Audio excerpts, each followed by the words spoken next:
여러분들은 요즘 무슨 생각을 가장 많이 하시고 또 어떤 일에 가장 관심이 많으십니까? 사실 우리는 교회적으로 지난 6월 달부터 119 전도운동, 한 성도가 한 영혼을 전도하는 일에 총력을 기울이면서 달려가고 있는데, 교회적으로는 어떻게 하면 저 전도 대상자를 전도할까 우리가 늘 고심하고 하루하루를 살아가야 해야 되는데, 그렇게들 하고 계시죠? 아멘이 좀 있습니다. 사람이 이제 관심을 가지는 일에 뭐 돈도 투자하게 되고 시간도 투자할 수밖에 없어요. 우리가 다음 주에 10월 26일 1016 진주와 서부 경남의 교회연합 부흥성회를 앞두고 진주의 모든 교회들, 또 저를 비롯한 실무 목사님들은 항상 관심이 그 일을 어떻게 하면 하나님의 뜻대로 잘 준비하고 진행할까, 그런데 관심을 가지고 또 만나는 사람마다 독려하게 돼 있습니다. 그러니까 내 안에 무엇으로 가득 채워져 있느냐, 또 내가 어떤 생각을 하느냐에 따라서 우리의 말과 행동이 달라지게 돼 있어요. 여기 물컵이 하나 있어요. 물컵이 있는데, 이 물컵에 이제 누군가가 위에서 물을 계속 쏟아붓고 있다고 가정했을 때, 그러면 이 물컵의 용량이 차면 물이 어떻게 됩니까? 흘러 넘치죠. 근데 이제 제가 이렇게 물컵을 갖고 있으니까 여러분이 저한테 아니 그 물 더 이상 흘러 넘치지 못하도록 하라라고 하면 제가 할 수 있어요? 그 위에서 물이 계속 쏟아지기 때문에 어떻게 할 수 있는 방법이 없는 겁니다. 불가능하죠. 계속해서 물이 부어지는 한 이 물 속에 담긴 물은 그냥 흘러 넘쳐서 주변을 적시게 되어 있습니다. 오늘 우리가 나눌 이 말씀 속에 이 초대교회 사도들이 바로 이런 흘러 넘치는 물컵과 같았습니다. 그들에게는 이 전도라는 거, 복음을 증거해야 한다는 게 억지로 용기를 내야 하는 그런 부담스러운 과제가 아니었어요. 그것은 그들의 내면을 가득 채운 이 예수 그리스도의 생명과 기쁨이 세상의 그 어떤 위협과 핍박으로도 막을 수 없이 이 터져 나오는 자연스러운 흘러 넘침이었습니다.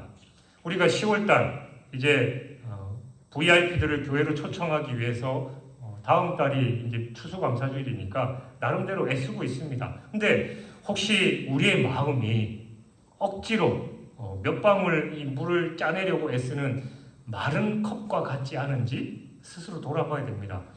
이거 전도 어떻게 해야 되나 할 말도 없고, 그런데 뭐 전도할 사람도 없는데 늘 스트레스 받고 막 그러고 있지 않은지 우리 스스로 돌아봐야 돼요.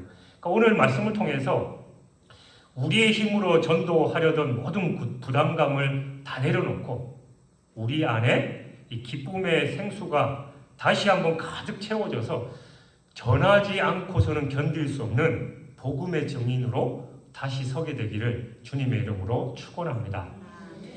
베드로와 요한이 기도하러 성전에 올라갔다가 성전 문 앞에 앉아 있는 나면서부터 걷지 못하는 그 사람을 만났어요. 그리고 성전 그 사람은 이 성전 미문이라는 곳에 평생토록 앉아서 구걸만 하던 그런 사람들이었어요.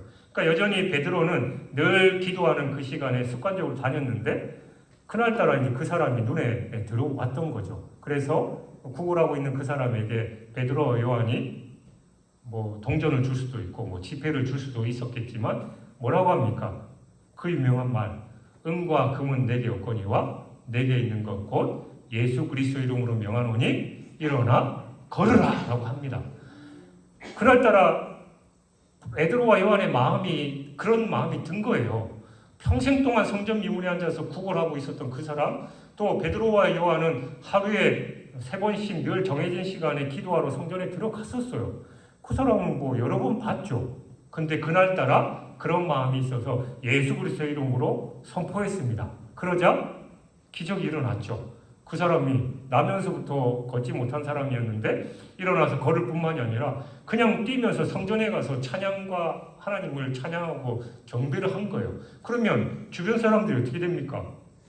저 사람 맨날 교회 저기 미문에 앉아가지고 구걸하던 사람인데 어떻게 됐지? 라고 관심을 가지고 사람들이 막 몰려들었을 거 아니에요. 어떻게 됐냐고 궁금하고 물어보고 막 그럴 때 베드로가 우리가 지난 시간에 나눴던, 그래 이 시간이 요 기회가 말씀을 전할 골든 타임이구나라고 생각했어요. 그래서 복음을 증거하죠.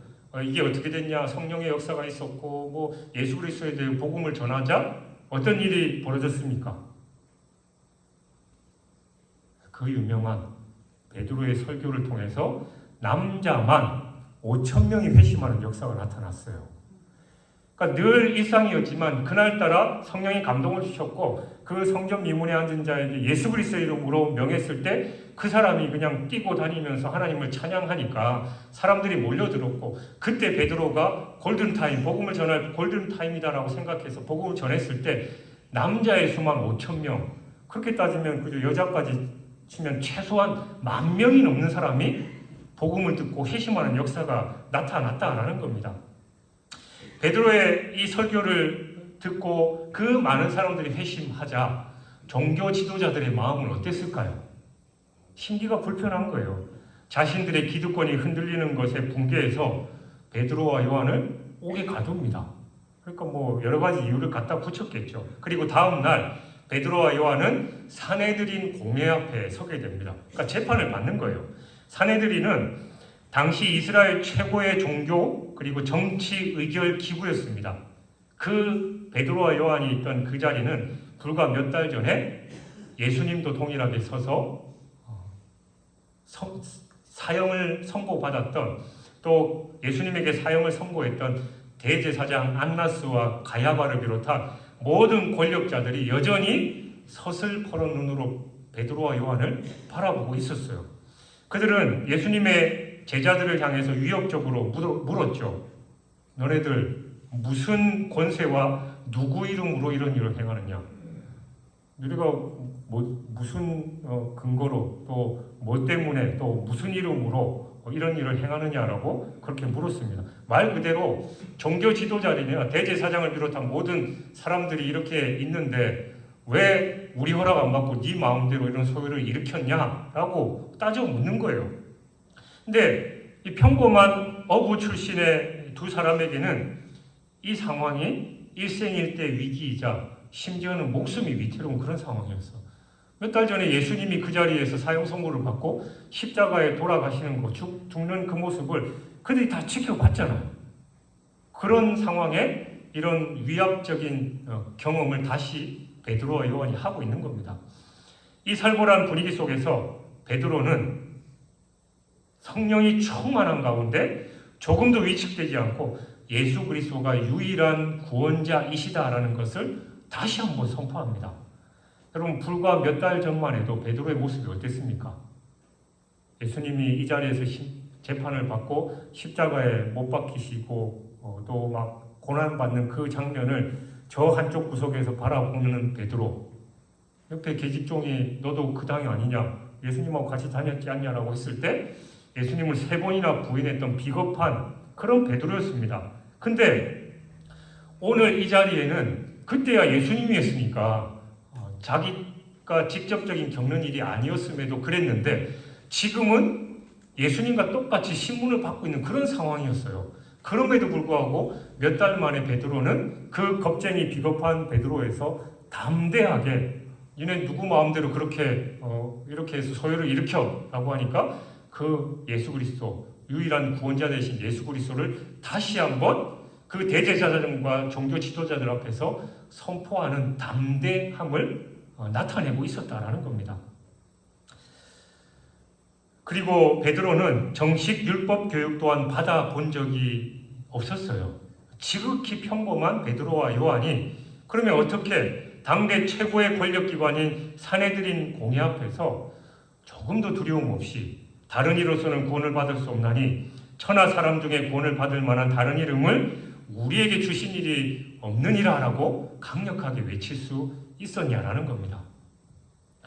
본문 앞에 이제 그들의 변화는 인간적인 용기나 성격의 변화가 아니었어요. 불과 몇 달 만에 사람이 바뀌어요. 바뀌면 우리가 흔히 저 사람이 이제 죽을 때가 됐구나, 갑자기 사람이 바뀌면 그런 얘기 하잖아요. 그러니까 베드로와 요한은 인간적인 용기가 갑자기 생겨가지고 아니면 내향적인 베드로가 그냥 적극적인 베드로로 바뀐 게 아닙니다. 성경은 그들이 이렇게 담대할 수 있었던 두 가지 서로 분리될 수 없는 결정적인 이유가 있었다라고 말씀하고 있어요. 그 첫 번째가 본문 앞에 8절에 베드로가 입을 열기 직전에 그의 상태를 이에 베드로가 성령이 충만하여라고 기록하고 있습니다. 이것이 이제 담대함의 첫 번째이자 가장 직접적인 원인이에요. 사도행전에서 성령 충만, 이것은 단순히 개인적인 황홀경이나 감정의 뜨거움을 의미하는 게 아닙니다. 그건 언제나 이 담대한 복음 증거라는 이 특징을 특정한 이 과업을 위한 하나님의 능력 부으심이었어요. 그러니까 성령 충만은 먼저 우리 인간에게 인간적인 두려움을 제거합니다. 그러니까 베드로와 요한의 눈앞에는 자신들의 스승을 십자가에 못 박았던 이 살기등등한 권력자들이 앉아 있었잖아요. 인간적으로는 극심한 공포를 느끼는 게 당연합니다. 그러나 성령께서 그들을 사로잡으셨을 때 사람에 대한 두려움은 완전히 사라지고 오직 하나님을 향한 경외한 거룩한 경외심만이 남게 되었습니다. 그러니까 성령은 상황을 보는 우리의 관점을 바꿔서 위협적인 권력자들을 작게 보이게 하고 저 하늘 보좌에 앉으신 하나님을 크게 보이게 한다는 거예요. 성령 충만은 그 빈자리에 파르레시아, 즉 하나님이 주시는 담대함을 가득 채워놓습니다. 이것은 진리에 대한 확신에서 나오는 어떤 위협에서도 위축되지 않고 자유롭게 말하는 그런 능력입니다. 오늘 본문 뒤에 4장 31절을 보면 훈련한 제자들이 이제 함께 기도해요. 그럴 때 빌기를 다음에 모인 곳이 진동하더니 무리가 다 성령이 충만하여 담대히 하나님의 말씀을 전하니라라고 기록되어 있습니다. 그러니까 성령 충만함과 담대한 말씀 선포는 언제나 함께 가는 거예요. 그러니까 하나님께서 성령 충만함을 주시는 가장 근본적인 이유가 담대하게 하나님의 말씀을 증거하게 하기 위함이다라는 겁니다. 그러니까 누가복음 12장 11절에 12절에 보면 예수님께서 제자들에게 이미 약속하셨어요. 사람들이 너희를 회당이나 위정자나 권세 있는 자 앞에 끌고 가거든 마땅히 할 말을 성령이 곧 그때에 너희에게 가르치시리라. 그러니까 베드로는 자신의 지식이나 논리로 말하지 않았습니다. 성령 충만했을 때 이 누가복음 말씀과 같이 성령이 할 말을 생각나게 하셨고 그 입술에 말을 넣어주셔서 나도 모르게 말하고 있는 거예요. 저는 이제 제 자신을 위해서 기도하는 기도 제목 중에 또 내용 중에 하나가 바로 이 본문인데 제가 말씀을 증거하거나 또 어떤 특별한 상황에서 신방 가거나 아니면 어렵고 힘든 상황에 누군가를 만날 때 늘 기도합니다. 하나님, 성령께서 제 생각을 주장하시고 제 입술을 주장하셔서 그들에게 꼭 필요한 말씀을 선포하게 하시고 또 그 사람에게 꼭 필요한 말을 제 입에 넣어 주십시오. 그리고 필요한 말들을 생각나게 해주십시오. 그렇게 기도해요. 그러니까 베드로도 마찬가지로 베드로와 요한이 그 힘들고 어려운 상황에서 성령의 충만함을 경험했을 때 담대함이 생겼고 또 성령께서 하신 말씀을 주셨기 때문에 그 말을 선포할 수 있었다라는 겁니다. 이처럼 성령 충만은 담대함의 이 엔진과도 같습니다. 그러나 아무리 좋은 엔진이라도 태울 연료가 없다면 아무 힘도 낼 수 없죠. 그래서 성령께서 베드로의 마음과 입술에 불을 붙이셨을 때 그 불을 활활 타오르게 했던 연료는 바로 지난 이 3년간 그들의 삶에 축적된 예수님과 함께 했던 경험이었습니다. 13절에 보면 공회원들이 결국 내린 결론 또 전에 예수와 함께 있던 줄도 알더라 라는 이 말이 그걸 증명해요. 그러니까 이 경험은 크게 이제 세 가지로 나눌 수 있는데 첫 번째가 바로 예수님의 삶과 가르침을 본 경험이에요. 그들은 3년 동안 예수님과 함께 먹고 자고 걸으면서 그분의 모든 것을 듣고 또 보고 느꼈습니다. 그러니까 죄인을 차별 없이 사랑하시는 그 모습, 하나님 나라의 비밀을 가르치시는 그 누구보다 뛰어났던 지혜, 폭풍을 잠잠케 하시는 그 대단한 능력들, 또 죽은 자를 살리는 생명의 능력을 바로 그 곁에서 직접 목격했습니다. 그들의 메시지는 누군가에게 전해드린 카더라 통신이 아니라 자신의 눈으로 직접 봤던 생생한 경험이었어요. 그리고 두 번째, 예수님의 십자가 죽음과 자신들의 실패를 겪은 경험입니다. 이 경험 또한 매우 중요합니다. 그들은 예수님께서 십자가에 무력하게 죽어가는 모습에 절망했고 또 모두가 뿔뿔이 흩어져서 숨는 비겁함을 경험했습니다. 특히 베드로는 예수님을 저주하면서 부인하는 처절한 실패를 맛보았던 사람입니다. 그러니까 이 경험은 그들에게서 모든 인간적인 교만과 자신감을 다 빼앗아 갔어요. 그들은 이제 더 이상 자신의 힘을 의지하지 않는 그런 자들이었습니다. 베드로가 어땠어요? 예수님께서 너희가 다 나를 버리고 도망갈 거다라고 했을 때 예수님 무슨 소리 하십니까?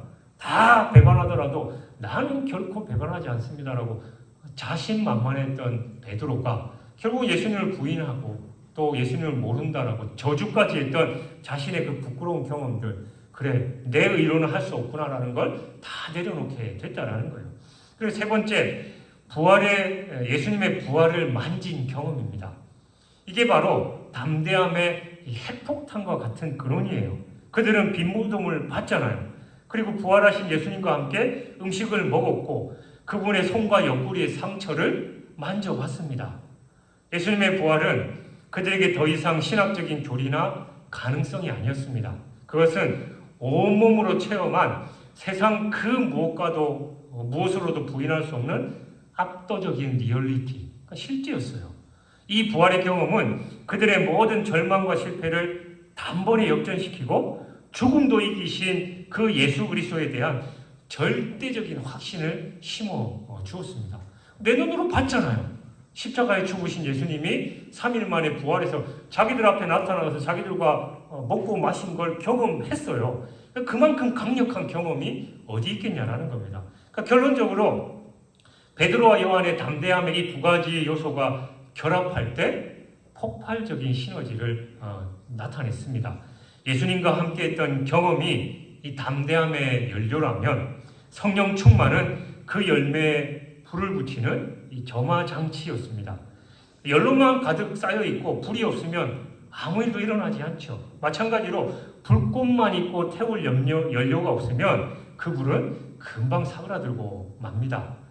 베드로와 요한은 지난 3년간 예수라는 이 최고의 연료를 그들의 영혼에 가득 채워놨습니다. 그리고 오순절날 그들 위해 성령이라는 하늘의 불이 임했을 때 마침내 사내들인 공회 앞에서 성령의 불꽃이 예수의 부활을 경험한 그들의 영혼에 점화되었을 때 그들의 입에서 그 누구도 막을 수 없는 담대함의 불길, 그러니까 우리는 보고 들은 것을 말하지 아니할 수 없다라는 이 복음의 능력이 터져 나왔던 것입니다.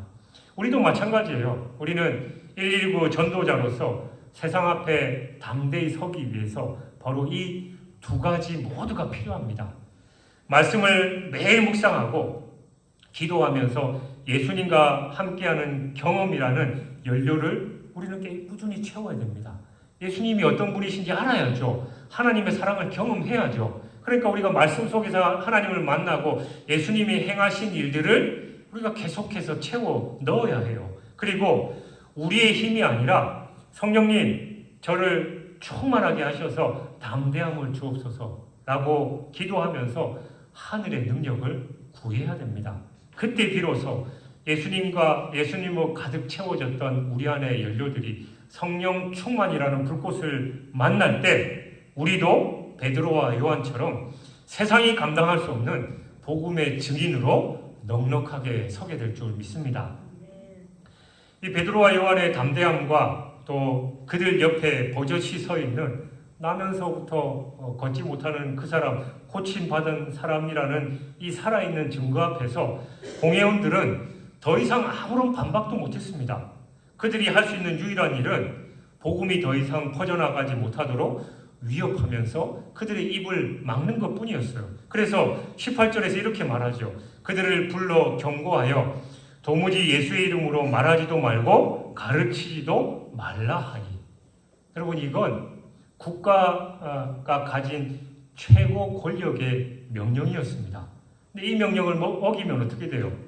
투옥을 당할 수도 있고 심지어는 태형으로 맞습니다. 또 심지어 죽음까지도 각오해야 하는 그런 상황이었어요. 근데 이런 절체절명의 위기 앞에서 요한과 베드로는 기독교 역사상 가장 위대한 선언 중에 하나인 그 선언을 하죠. 19절 20절 베드로와 요한이 대답하여 이르되 하나님 앞에서 너희 말을 듣는 것이 하나님의 말씀을 듣는 것보다 옳은가 판단하라. 우리는 보고 들은 것을 말하지 아니할 수 없다 하니. 여러분 여기서 말하지 아니할 수 없다라는 것은 이중부정이에요. 그러니까 말하는 걸 멈추는 건 우리에게 불가능한 일이다라는 거예요. 그러니까 이거 매우 강력한 긍정의 표현이죠. 이건 다시 말하면 말하고 싶지 않아도 내 안에서 터져나오는 기쁨과 생명 때문에 도저히 말하지 않고서는 견딜 수 없다라는 이 내면적인 폭발의 고백입니다. 이게 바로 서론에서 말한 흘러넘치는 물것과 같은 모습이에요.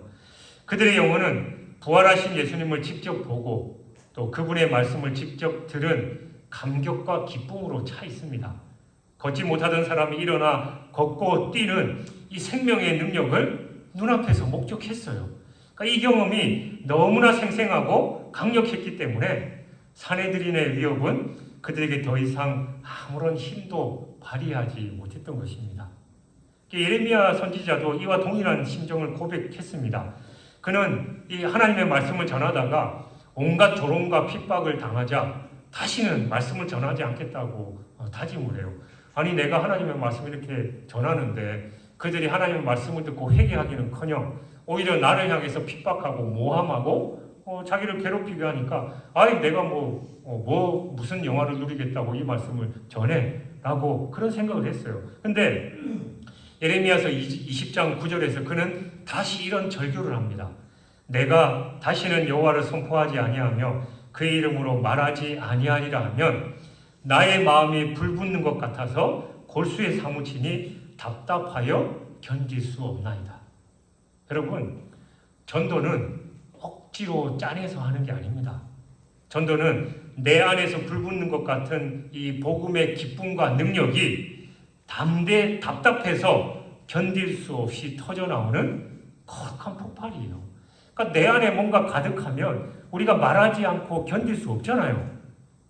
여러분 로또 1등 당첨되면 여러분 기분이 어떠실 것 같아요? 이 영상이나 이런 거 보면 로또 1등 당첨된 사람들이 해야 할 이런 행동 지침이 있어요. 아무에게도 알리지 말고 막 이런데 근데 여러분 만약에 크게 인심 써서 100억을 당첨됐다면 여러분이 아무한테도 여러분의 가족들 그 누구에게도 알리지 않고 100억이 내 통장에 있으면 그 여러분의 가족들이 모를까요? 다 들키죠. 100억이 있는데 옛날에는 그저 10,000원짜리 국밥 사 먹을 때도 벌벌 떨었는데 100억 있으면 어떻게 돼요? 까짓거 국밥 곱빼기 먹어 이걸 떠나서 저 비싼 호텔 레스토랑 가서 칼질 안 하겠어요? 내 인생에 그까짓 거 내가 몇만 원 아낀다고 어떻게 돼? 내 통장에 100억인데 그렇게 되면 사람들이 다 알아요. 왜 그래요? 내 통장에 돈은 속일 수 없는 거예요. 그러니까 내 안에 그리스도의 사랑으로 또 복음으로 가득하면 다른 사람들 만나면 말하지 않고 견딜 수 있겠습니까? 예수님의 그 사랑과 은혜가 풍성하게 내 안에 있으면 너 그렇게 살면 안 돼. 힘들어하고 어려워하는 그 사람에게 다가가서 예수님이 답이다. 예수 믿으면 모든 게 해결된다. 예수님 믿으면 죽은 사람도 일어난다. 그런 얘기를 하게 된다라는 겁니다. 여러분 억지로 하는 게 아니라 내 안에 거룩한 폭발이 나타나야 되는 거예요. 사랑하는 여러분, 오늘날 우리의 전도가 힘을 잃은 이유는 우리에게 기술이나 방법이 부족해서가 아닙니다. 내 컵이 비어있기 때문이에요. 내 안에 흘러넘치는 기쁨과 감격이 없는데 어떻게 다른 사람의 잔을 채울 수 있겠냐는 거예요.